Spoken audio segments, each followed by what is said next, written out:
Hello दोस्तों, इस कहानी को अंत तक सुनिए, आपको बहुत पसंद आएगी। दोस्तों, घर के आंगन में बैठी हुई पसीना पोंछ रही थी। मेरा नाम सुनीता है और मेरी उम्र 50 पार कर चुकी थी और अब मेरी दुनिया मेरी बेटी पूजा और उसके बच्चों तक सिमट गई थी। पति को गुजरे कई साल हो चुके थे। पूजा की शादी को 2 साल हो गए थे। जब भी वह मायके आती, उसका पति अर्जुन भी उसके साथ आता। अर्जुन लंबा गठीला, हल्की भूरी आंखों वाला युवक था। पहली संगीत बार जब उसे देखा तो महसूस किया कि वह सिर्फ और मेरा दामाद ही नहीं, बल्कि ऐसा व्यक्ति था जो किसी को भी अपनी ओर खींच सकता था। मैं हमेशा खुद को समझाती कि यह सब बस मेरा भ्रम है, लेकिन जब भी अर्जुन मेरे सामने आता मैं अजीब सा महसूस करने लगती। उस दिन भी पूजा मायके आई हुई थी। अर्जुन बाहर से आया और मुझे पसीना पोंछते हुए देखकर रुक गया। बहुत गर्मी है माँ, आपको अंदर जाकर आराम करना चाहिए, उसने कहा। मैं हल्के संगीत से मुस्कुराई। अरे नहीं बेटा, काम तो करना ही पड़ता है, मैं पंखा लाता हूँ, कहकर वह अंदर गया और हाथ में बड़ा सा पंखा लेकर लौटा। उसने मेरी ओर बढ़ाते हुए कहा, इसे पकड़ लीजिए, आराम मिलेगा। मैंने हंसकर उसे देखा दे तो रहा है, लेकिन चलाने की हिम्मत नहीं हो रही, तो मैं ही जला देता हूँ। वह मुस्कुराया और मेरे पास बैठकर पंखा झलने लगा। ठंडी हवा लगते ही मेरी आंखें हल्की सी बंद हो गई, लेकिन मन कहीं और भटकने लगा। अर्जुन बहुत करीब था। उसका हाथ बार बार मेरे गालों के पास आ रहा था। एक बार उसकी उंगलियां मेरे गालों को छू भी गई, जिससे मेरे बदन में अजीब सी से सिहरन दौड़ गई। आप थक गई होंगी, अर्जुन ने धीरे से कहा। मैंने नजरें चुरा ली और उठने लगी, लेकिन उसने हल्के से मेरा हाथ पकड़ लिया। आपको आराम करना चाहिए माँ। उसके शब्दों में कुछ ऐसा था जिससे मेरा दिल और तेज धड़क उठा। शाम को अचानक घने बादल छा गए और बारिश शुरू हो गई। मैं बरामदे में खड़ी होकर बारिश का आनंद ले रही थी। तभी अर्जुन आ गया और बोला, माँ आपको बारिश पसंद है? मैं हंस संगीत पढ़ी। बहुत पहले जब उम्र छोटी थी तब भीगने का बहुत शौक था। अर्जुन मुस्कुराया। संगीत, तो आज फिर से बच्चों की तरह भीगने का मन है क्या? मैंने उसे देखा। उसकी आंखों में वही चंचलता थी। अब इस उम्र में भीगने की जरूरत नहीं बेटा, मैंने हल्के से कहा। क्यों माँ, क्या कोई उम्र होती है भीगने की? उसके लहजे में हल्की शरारत थी। मैंने उसे झूठ मूठ घूरा। अच्छा ठीक, संगीत है, बैठो, मैं तुम्हारे लिए चाय बना देती हूँ। वह मुस्कुराया और अंदर चला गया। थोड़ी देर बाद जब लौटा तो उसकी शर्ट आधी भीग चुकी थी। एक बूंद उसकी जुल्फों से फिसली और उसकी गर्दन पर गिर गई। अनायास ही मेरी नजर वहाँ अटक गई। अरे माँ, आप भीग रही हैं, उसने अचानक संगीत कहा और अपने गीले बाल झटक दिए।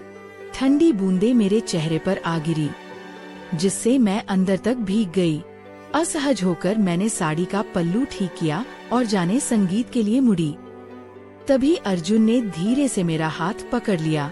रुकिए, उसकी आवाज में एक अजीब सी खनक थी। मैं ठिठक गई। अचानक बिजली कड़की और उसके उजाले में मैंने उसकी आंखों में कुछ ऐसा देखा। संगीत की मेरा कलेजा धड़क उठा। वह कुछ कहना चाह रहा था, मगर उसके होंठ कांप रहे थे। मेरी धड़कन तेज हो गई। हुकूत हुके। उस दिन के बाद मैंने खुद को बहुत समझाने की कोशिश की, लेकिन अर्जुन का ख्याल मन से निकल ही नहीं रहा था। जब भी वह सामने आता, मेरा दिल अजीब तरीके से धड़कने लगता। दोपहर का समय था।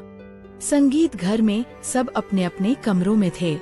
मैं रसोई में मसाले पीस रही थी। तभी ऊपर के रैक से मसाले का डिब्बा गिरने लगा। मैंने उसे पकड़ने के लिए हाथ बढ़ाया, लेकिन तभी अर्जुन अचानक पीछे से आ गया और डिब्बा थाम लिया। माँ, आपको ध्यान से काम करना चाहिए, उसने कहा। मैं चौंकी क्योंकि उसका बदन मेरे बहुत करीब था। उसकी गर्म सांसें मेरी गर्दन को छू रही थी।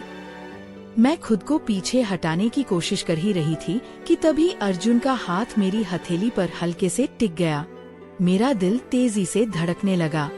मैंने घबराकर हाथ पीछे खींचने की कोशिश की, लेकिन वह रुक गया।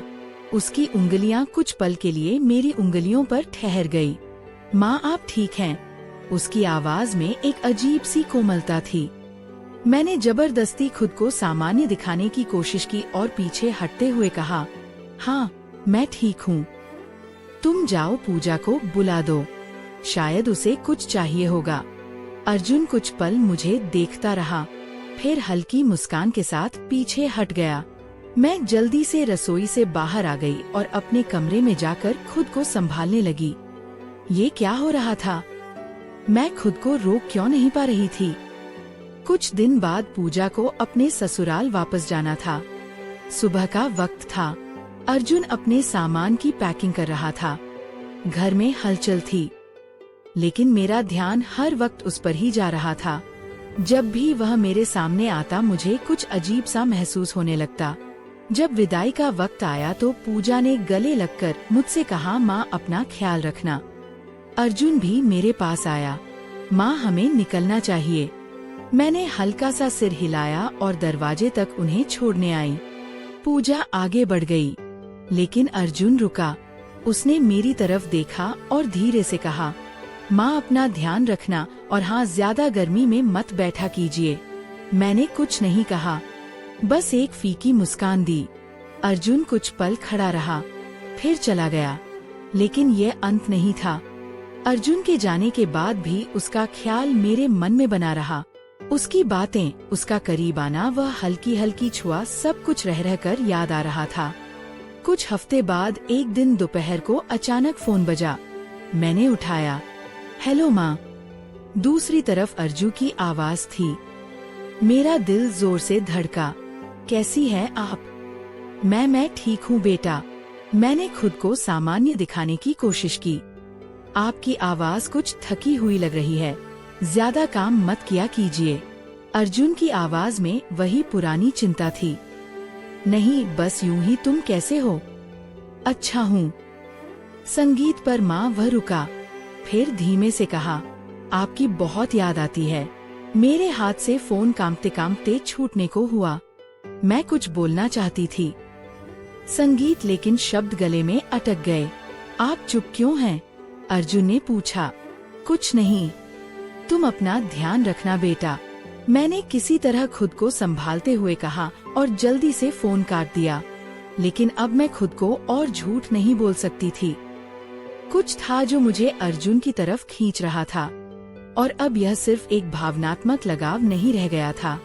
यह कुछ और था, कुछ गहरा, कुछ जिसे मैं खुद से भी छिपा नहीं पा रही थी। अर्जुन के फोन कॉल के बाद मेरा मन बेहद विचलित हो गया। रात भर करवटें बदलती रही। मन में अजीब सी हलचल थी। क्या ये सिर्फ एक स्नेह था या फिर कुछ और? सुबह उठी तो लगा जैसे सब बदल चुका हो। सूरज वैसा ही था, घर वैसा ही था, लेकिन मेरा मन नहीं। हर काम करते वक्त अर्जुन का चेहरा आंखों के सामने आ जाता। उसकी आवाज, उसकी बातें, वो छू भर जाने वाली हल्की सी झंझनाहट, सब कुछ दिलो दिमाग पर छाया हुआ था। कुछ दिन बाद गांव में एक बड़ा धार्मिक उत्सव था। पूजा और अर्जुन को भी बुलाया। संगीत गया था। मैं उन्हें देखने के लिए बेचैन थी, लेकिन खुद को समझा रही थी कि ये गलत है। त्योहार के दिन पूजा और अर्जुन सुबह सुबह ही आ गए। पूजा तो घर के कामों में लग गई, लेकिन मेरी नजरें अनायास ही अर्जुन को ढूंढ रही थी। वह बरामदे में बैठा था, सफेद कुर्ते में, हल्की मुस्कान के साथ। मैंने खुद को संभाला और उसके पास गई। कैसे हो अर्जुन? उसने मेरी संगीत तरफ देखा। उसकी आंखों में वही पुरानी गहराई थी। आपसे मिलकर हमेशा अच्छा लगता है माँ, उसने कहा, पर उसकी आवाज में कुछ और भी था, कुछ ऐसा जो सिर्फ मैं समझ सकती थी। मैंने नजरें झुका ली और जल्दी से किचन की तरफ चली गई, लेकिन मन वहीं अटका रहा। शाम को त्योहार की रौनक थी, सब लोग खुश थे, लेकिन मेरी बेचैनी बढ़ती जा रही थी। पूजा अपने दोस्तों के साथ व्यस्त थी और अर्जुन बरामदे में अकेला खड़ा था। मैं वहाँ से गुजरी तो उसने धीरे से मेरा नाम लिया। माँ, मैं रुक गई। आप मुझसे दूर क्यों भाग रही हैं? मेरे पैरों के नीचे जमीन खिसक गई। मैं क्या जवाब देती? ऐसा कुछ नहीं है, मैंने धीमी आवाज में कहा। अर्जुन ने एक कदम आगे बढ़ाया। अगर ऐसा कुछ नहीं है तो मेरी तरफ देखिए और कहिए कि मैं गलत सोच रहा हूँ। मैंने हिम्मत करके उसकी आंखों में देखा।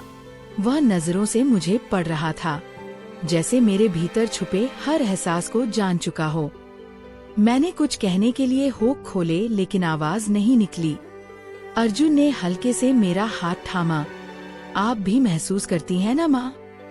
उसके शब्दों ने मेरे अंदर कुछ तोड़ दिया।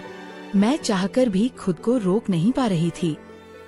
बाहर लोग हंस रहे थे, ढोल नगाड़े बज रहे, पर यहाँ मेरे और अर्जुन के बीच कुछ ऐसा था जो दुनिया की हर आवाज को दबा चुका था। उस रात त्योहार की हलचल खत्म हो चुकी थी। सब अपने अपने कमरों में सो चुके थे, लेकिन मेरी आंखों में नींद नहीं थी। मैं बरामदे में बैठी थी। हल्की ठंडी हवा चल रही थी और मन के भीतर एक एक तूफान उमड़ रहा था। तभी मैंने महसूस किया कि कोई आहट हुई। मैंने नजर संगीत उठाई। अर्जुन दरवाजे के पास खड़ा था। हल्की रोशनी में उसकी आंखें और भी गहरी लग रही थी। अब भी जाग रही है माँ? उसने धीमे से पूछा। मैंने सिर हिलाया। नींद नहीं आ रही थी। अर्जुन कुछ पल चुप रहा, फिर मेरे पास आकर बैठ गया। मैं बेचैन हो उठी लेकिन खुद को संयमित रखा। आप मुझसे भाग रही हैं माँ? पर क्यों? उसकी आवाज में शिकायत थी। मैंने उसे देखा। अर्जुन, कुछ रिश्तों की एक सीमा होती है जिसे लांघा नहीं जा सकता, लेकिन जब दिल की बात आ जाए तो क्या सीमा मायने रखती है? उसने धीरे से मेरा हाथ पकड़ लिया। एक झुरझुरी सी मेरे शरीर में दौड़ गई। मैंने हाथ खींचने की कोशिश की, लेकिन वह धीरे से बोला, संगीत, अगर आपको लगता है कि ये गलत है तो मेरी आंखों में देखकर कहिए कि आप कुछ महसूस नहीं करती। मैंने कोशिश की लेकिन शब्द गले संगीत में अटक गए। अर्जुन की उंगलियां अब भी मेरी हथेली पर टिकी थी। माँ, आप सिर्फ पूजा की माँ नहीं हैं, आप एक औरत भी हैं। उसकी आवाज में सच्चाई थी। मैंने झटके से हाथ पीछे खींच लिया और खड़ी हो गई। बस अर्जुन, यह जो भी है इसे यहीं खत्म करो। मैं तुम्हारी माँ के समान हूँ। अर्जुन ने एक लंबी सांस ली और धीरे संगीत से मुस्कुराया। अगर यह सच होता तो आपके हाथ कांपते नहीं जब मैं उन्हें छूता। आपके दिल की धड़कनें तेज नहीं होती जब मैं पास आता। मैंने कुछ नहीं कहा, मैं बोल ही नहीं पाई।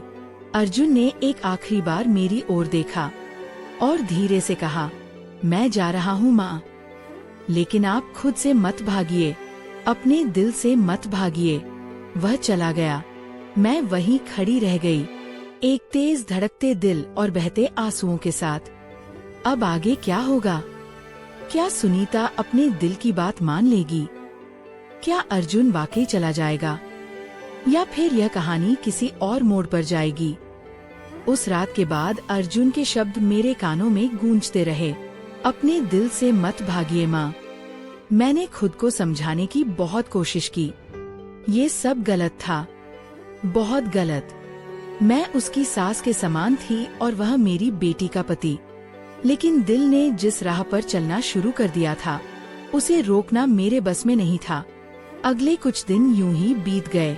अर्जुन और पूजा अपने घर वापस चले गए।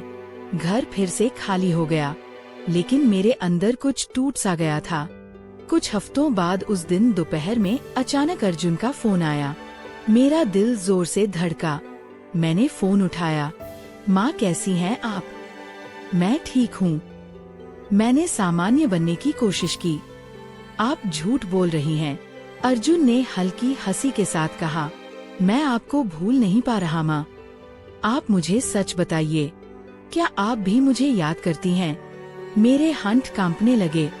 मैं क्या जवाब देती? क्या कहती कि हाँ, मैं हर पल तुम्हें याद करती हूँ, कि जब तुम पास नहीं होते तब भी तुम्हारी मौजूदगी मुझे महसूस होती है। अर्जुन, हमें ये सब बंद करना होगा, ये सही नहीं है। मैंने किसी तरह खुद को कठोर बनाते हुए कहा। अगर यह सही नहीं होता तो हमारी भावनाएं इतनी सच्ची क्यों लगती है? उसकी आवाज गहरी हो गई। मैं चुप रही। मैं कुछ दिन के लिए गाँव आ रहा हूँ माँ, आपसे मिलने। मेरी सांसें अटक गई। अर्जुन कहा, अगर आप सच में चाहती हैं कि मैं ना आऊं तो एक बार दिल से कह दीजिए मैं नहीं आऊंगा। मैंने बहुत कोशिश की लेकिन कह नहीं पाई। फोन कट गया लेकिन मेरी बेचैनी बढ़ गई। 2 दिन बाद शाम का वक्त था। मैं बरामदे में बैठी थी। हल्की ठंडी हवा चल रही थी। तभी सामने सड़क पर एक जाना पहचाना चेहरा दिखा। संगीत अर्जुन वो मेरी तरफ बढ़ रहा था। उसी आत्मविश्वास के साथ मैं चाहकर भी नजरें नहीं फेर पाई। संगीत, कैसी है माँ? तुम यहाँ क्यों आए हो? मैंने आंखें चुराते हुए कहा, आपको देखने और यह समझाने कि कुछ रिश्ते नाम से नहीं, एहसास से तय होते हैं। मैंने उसकी तरफ देखा। उसकी आंखों में वही गहराई थी, वही अपनापन। क्या मैं खुद को रो पाऊंगी या फिर ये रिश्ता उन सीमाओं को लांघ जाएगा जिन्हें कभी नहीं तोड़ना चाहिए?